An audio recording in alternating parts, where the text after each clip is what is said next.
when they're at home together at the dinner table, they speak their language.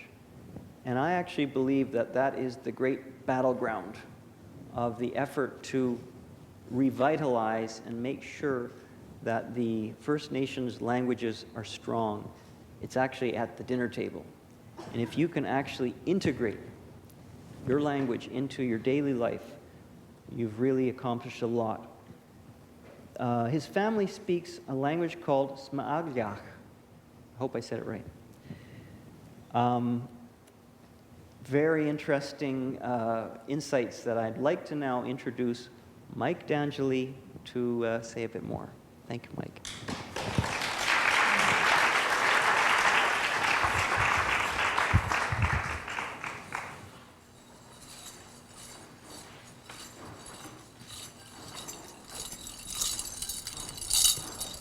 Well, Doexism Sam. Simgigat Sigam Hanach Guba Wilkson. Got some milk at a teeth clean at a Mike Dangeli to Wayu. Gingola de Wawatku. Samil de Berechku. Vancouver de Wats Uggan. Doexism Co Salish. Ladies and gentlemen, honored guests, to our friend Sam, our new friend who I have a lot of respect for, thank you for the wonderful invite. It's our absolute pleasure to be here on unceded Coast Salish territory. As my family and I are guests here, just like all of us, we are guests. Our home is actually in northern British Columbia and southeast Alaska. My home, my traditional home in Tombstone Bay near Portland Canal, and my village at Gingolith is actually closer to Alaska. So close that when the US and Canada put that imaginary border up, it literally cut through my family's home. So half the house, the living room and bedroom, are in Canada. The rest of the house are in the United States. So that being said, we need our passports every time we need to go to the washroom.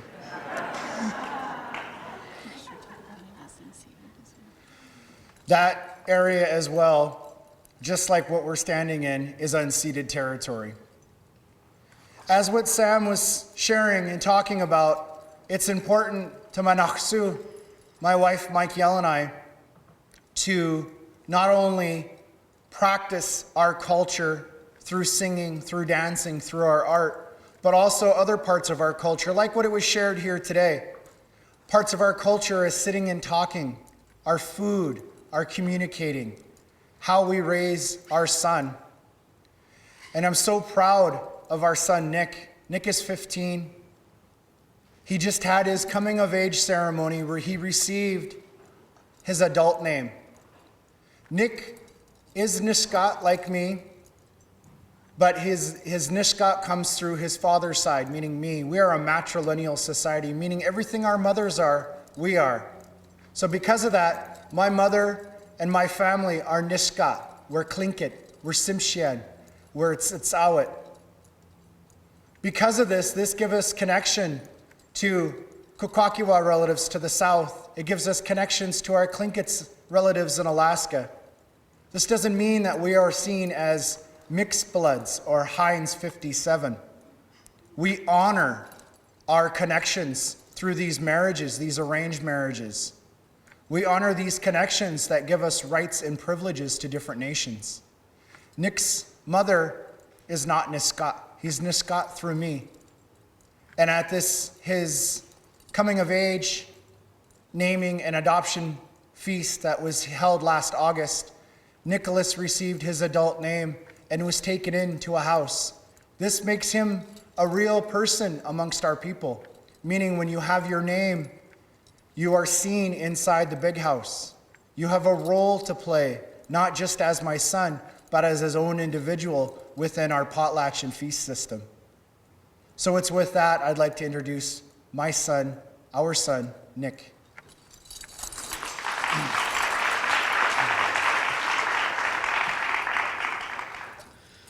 Mique'l Hayetsk Dancers. Ganhara di Bdehku. Omak de Odwatku. Vancouver de Odzagu. Gatsamil di Niguaru. Talk Shawat Ara Gina Scott di Noyu.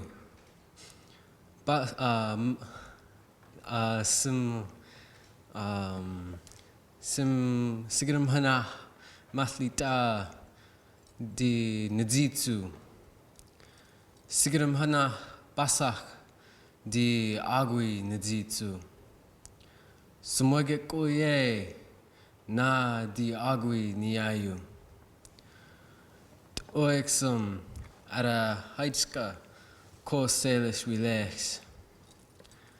My name is Nick Dangeli. I'm of the Raven clan. I'm from Omak, Washington. I live here in Vancouver. My father is Mike Dangeli. My mothers are Mique'l Dangeli and Gina Scott. My grandmother Mathlita is Arlene Roberts. My great-grandmother is Basak Louise Barton Dangeli. My great-grandfather Sm'Algyax is Reggie Dangeli. And I'd like to thank the Coast Salish for allowing us to live, work, and play in their unceded territory.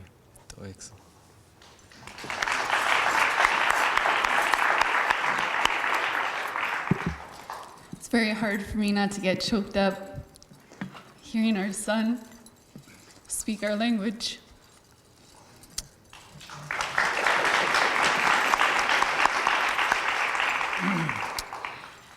As many of you know, this past week, this week of reconciliation, many of you may have walked in the reconciliation walk.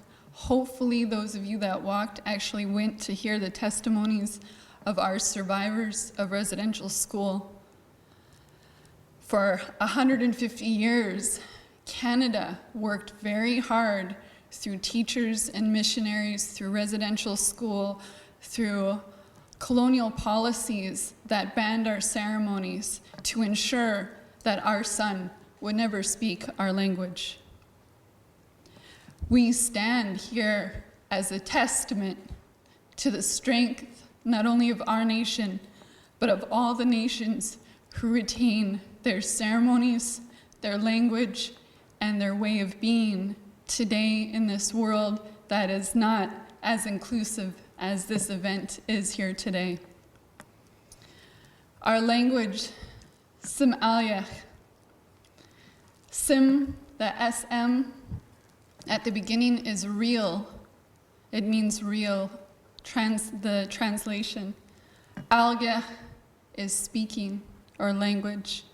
So the name of our language, Sm'Algyax, is the real language, to truly speak, to truly communicate.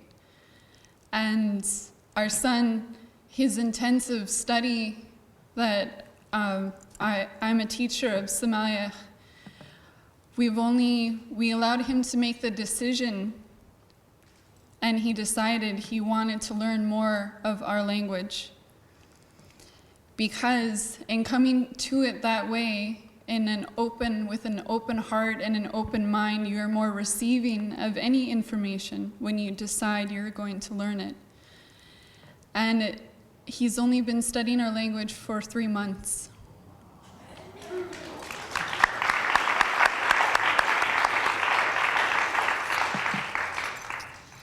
It's incredible.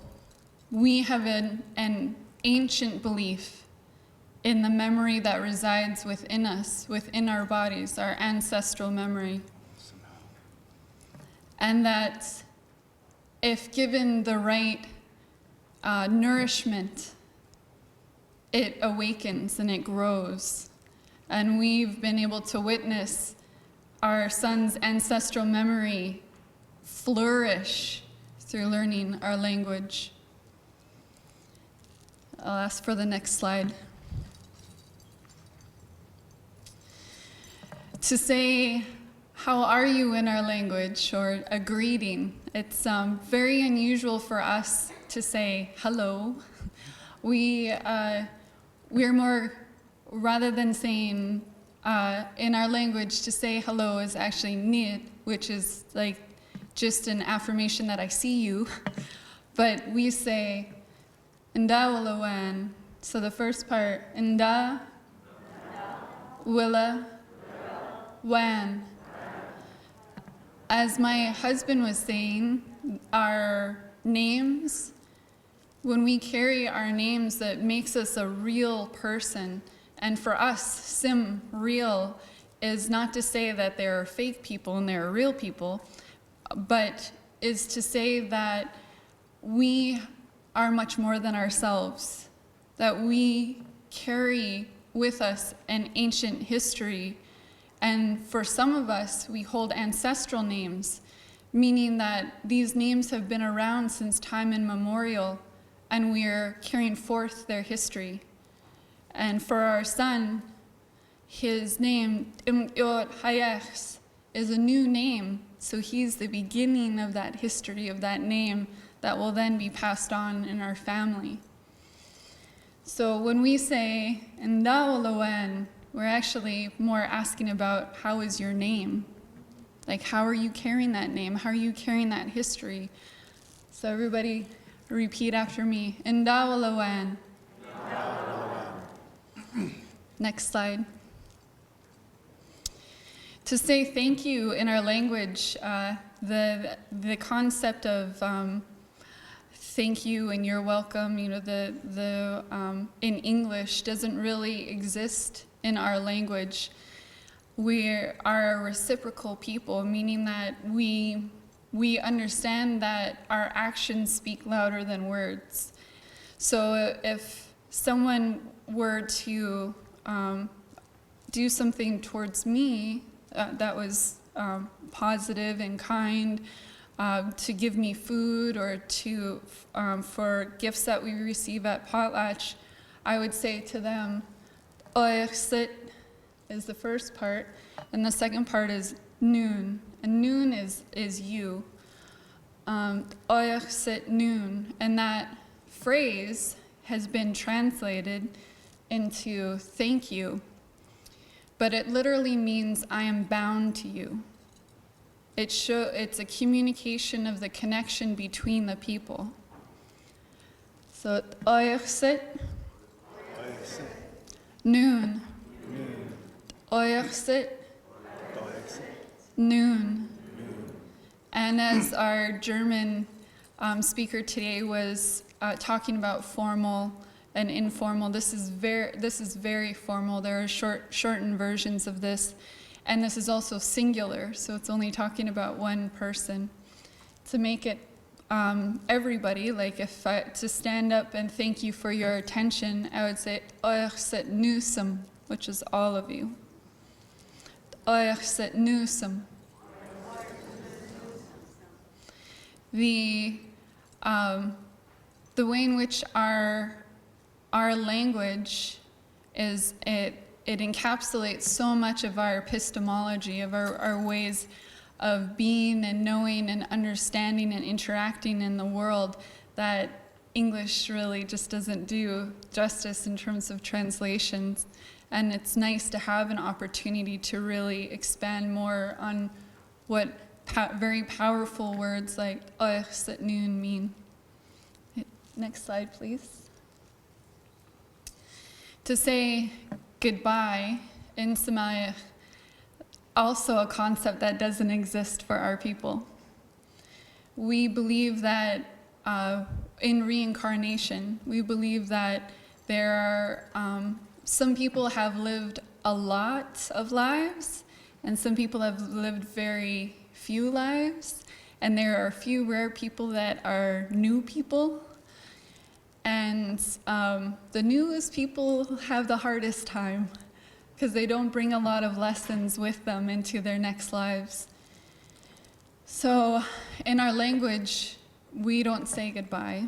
We say Sm'Algyax Nidzin. And the first word is im. There's a tiny little N before the D. Sm'Algyax Nidzin. Nidzin is to see. Algyax is another way of saying again. Like gich is again. Sm'Algyax Nidzin. It's a tough one, hey?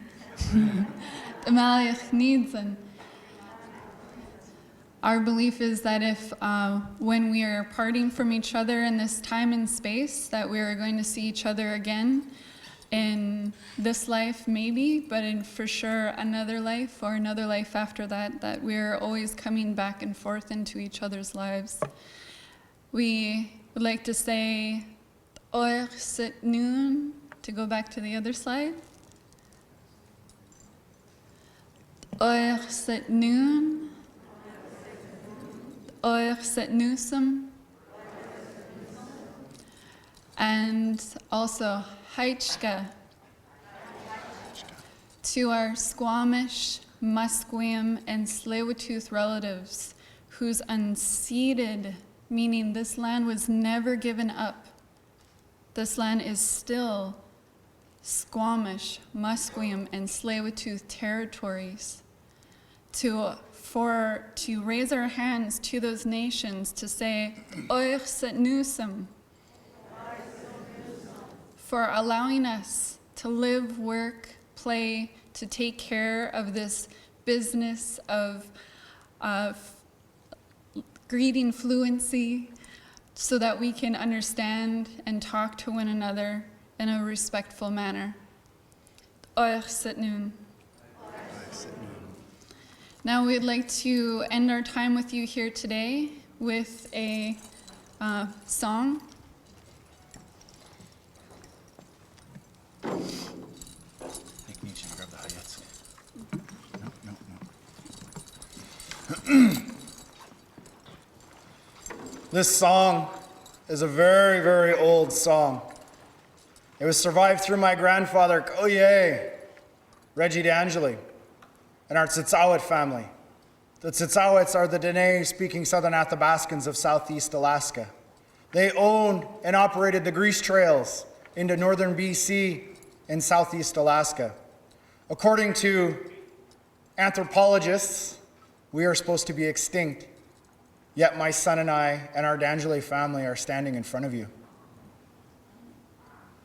When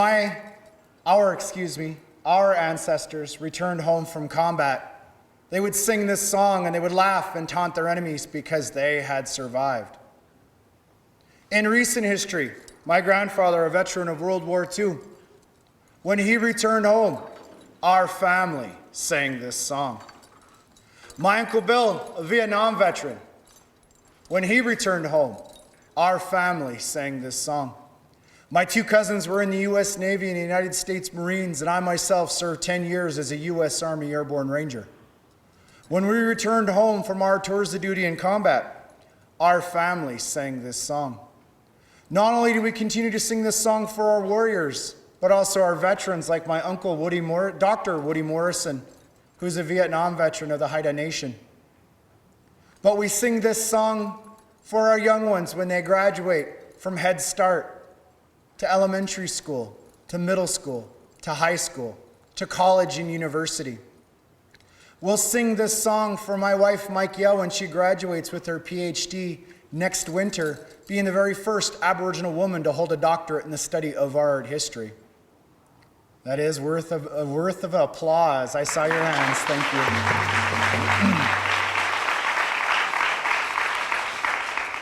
I'm very proud of my wife showing that glass ceiling can be broken, not just by our First Nations people, but by women. That's not unattainable, that everybody can do it. We sing this song every opportunity we can because we are proving, living proof, what my wife was sharing about residential school, missionization, global policies against us as First People did not work. We are practicing our songs, our culture, our traditions, our language, our art. We don't say this to create hurt feelings. We don't do this to ask for guilt. We do this to say that it will not happen again. Our hearts are so full today by all of the beautiful sharing, the openness of all of your hearts. It's really beautiful to see this work being done. And yes, like a rippling effect, it touches a little and gets larger and larger and larger. So we hope that you take this little drop that's been hit in the water today, and it ripples out to your family, to your homes, to your community, to our Vancouver community. The work that's being shared here today is very, very important. It's through that we wish to sing our victory song for all of the work being done here today. Oexism, Gunul Chish, Hawa, Gela Kesla, Mique'l Askren, Tanzi, Danka, Sheshe, Shakran. Thank you.